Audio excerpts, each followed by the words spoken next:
if there is one thing that marks the Bible's revelation of God as opposed to all the world's views about God, it is this. Our God is a redeeming God. My friends, make no mistake about it. When you do comparative religion with others, and you say, well, let's compare Christianity with Islam, let's compare Christianity with Confucius, let's compare Christianity with Hinduism, with whatever isms there are. Everybody will always converse on the level of how good do you live. And that's really very shallow.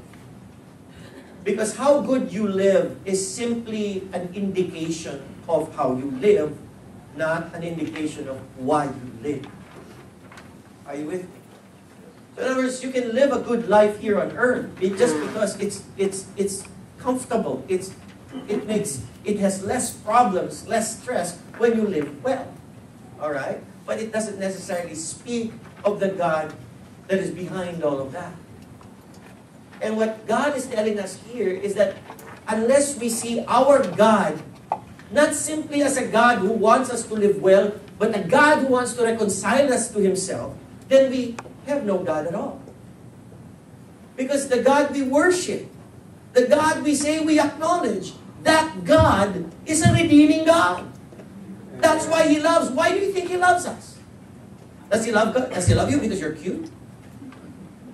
Because you're pretty? Because you give a lot of money to the church? Because you give a lot of time, a lot of talent, because you did something? No. God loves you because He wants you to have a relationship with Him. He wants you to be hanging out with Him forever and ever. That's the whole motivation behind His love. That's the kind of God that He is. And so with us, we see that through Jesus Christ. That gives context to Jesus Christ. You see, why did Jesus have to die on the cross?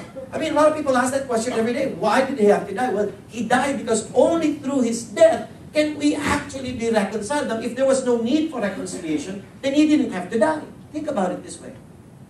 If it was all about just being good, then He just came to establish a religion. And he just became a guru and says, hey, I'm this new guru, and I'm the best guru of all because I'm going to teach you how to live right. And that's not really what Jesus is about. Jesus is about paying the price of sin so that sinful people can be reconciled with a holy God. Now understand this, Jesus Christ is the only means to that reconciliation. Amen. The attraction of Christ to you and I is that He is the means through which you and I can go back to God. Now ask yourself this, do you really want to go to God? Is that interesting to you? Is that the cry of your heart? If it is, then you're on the right track. If it's not, then you're still far away.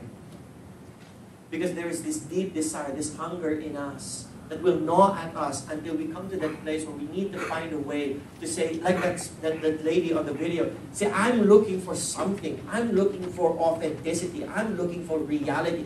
I'm looking for a way out of this mess because this could not be it. This life that we live in could not be it. This is not it. There must be something more. And yes, there is something more. Sin needs to be taken away so that people can be in a right relationship with God. This is the message of reconciliation. The message of reconciliation.